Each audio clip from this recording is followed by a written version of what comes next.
Hi everyone, welcome to my channel Flutter Coding 101. Today we are going to be continuing with Flutter Basics Part 2. Today we are going to be diving into some of the basics of Flutter that will help you build beautiful functional apps. Stick around because we will be covering themes, drawers, fonts, button, navigation and tab bars. So let's jump right in. So what are themes? Themes will help you customize your app's look and feel. So for creating a theme, what you need to do is follow some basic steps. First is you create a theme data object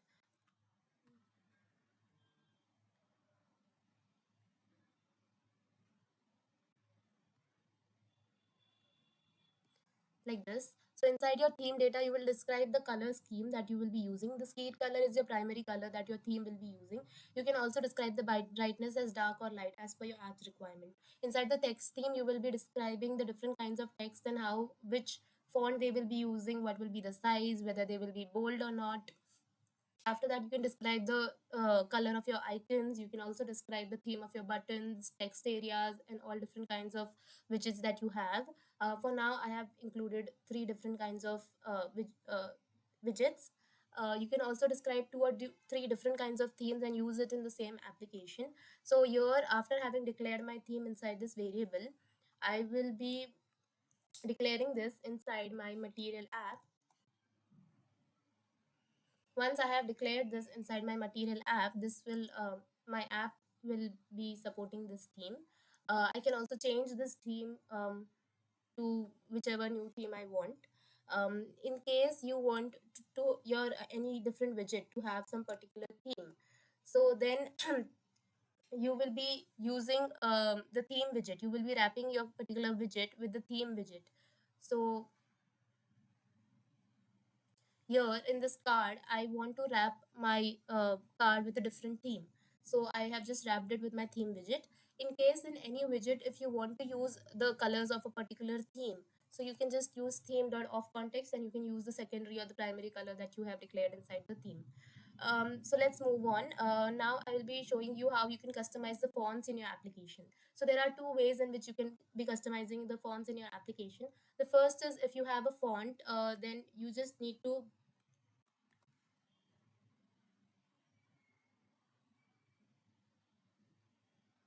go to google.fonts, and from here you can download whichever font you prefer.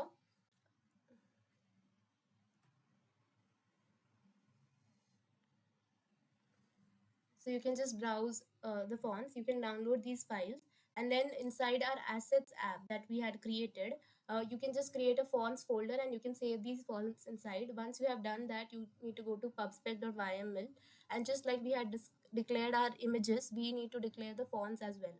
Once our fonts are declared, we can just call it inside our file. um,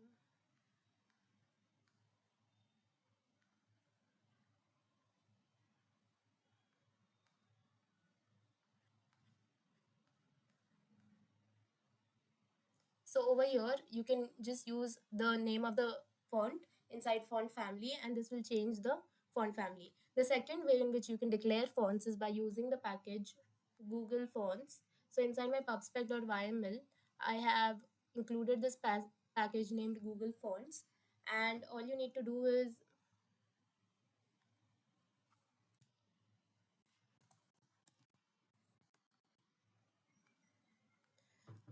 you can just declare your fonts inside using the Google Fonts dot the name of the font, and then inside that you can just describe the style of the font and the size of the font. So these are the two ways in which you can declare fonts. I would obviously prefer using the second, as you do not need to physically download any font file. You just need to include a package, and from there you can keep on changing different fonts. Let's move on. So now we will be looking about into navigation, how you can navigate from one page to another. So navigation in Flutter works like in a stack. So just as there are stacks in a data structure, and Flutter also, the navigation works in the same way. So for example, if you have three pages, page 1, page 2, and page 3, and if you move from page 1 to page 2 and from page 2 to page 3, so you will be pushing from page 1 to page 2 to page 3, and once you are on page 3, if you pop, you will be moving back to page 2. So just like in a stack, after 1, 2, 3 items will be stacked one on top of another. Similarly, pages are also stacked one on top of another in a Flutter application. So Let's just quickly see how we can declare roots in a Flutter application. So roots make it easy for us to not like, we can just include the name of the page. For example, if it's a home page or if it's a dashboard screen, we can just write the name or some nickname for the page, and we can use this naming while we are navigating to another page. So for example, here I have declared the roots for different pages, like I have named them for second, third and fourth, but you can name them according to what your page actually does so that it won't be confusing. So once you have declared the names, if you want to move from one page to another, there are different kinds of navigation. So navigator.push will move from one page to another. Navigator.pop will come back to the previous page, like it will remove an item from the stack, and dot push will basically add an item into the stack. Now according to your requirements, there are many places wherein you will need to pop first and then push. So then there is navigator.push, pop and then push, or push until replacement found, or there is push named in case we have already declared roots. So I have used some different kinds of navigators here. I will just quickly go through those. So there is navigator.push named in case I want to be using my named roots. If I do not remember the name of my root, or if I have not declared a root as such, I can just use navigator.push, and inside material page root, I can actually declare the name of the class that I have.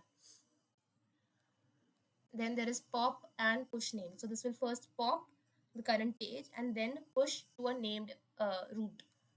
Let's quickly go through drawers.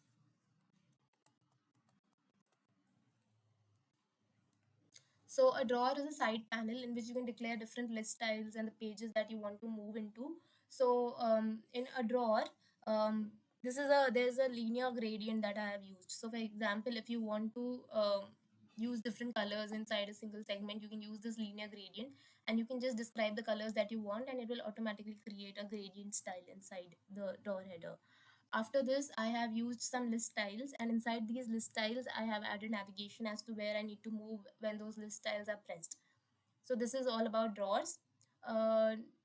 One another way of navigation is using tab bars. So for in a tab bar, as we all know, there are different tabs, and you can switch between those different tabs in case you want to show that UI to the user. So I'll just quickly go through the tab bar as well. So if you want to declare a tab bar, you just use an app bar inside the scaffold, and in the bottom of that app bar you will declare the tab bar. Now a tab bar requires a tab controller.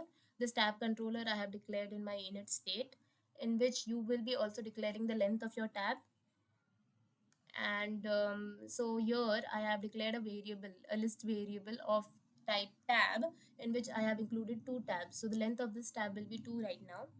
And once you have declared this, you will be using for the body of the tab bar view, inside which there will be the tab control in controller, there will be the tab controller that we have declared, and the this will be returning the, this is basically the body of the tab. So this will be returning, this is the left tab or this is the right tab.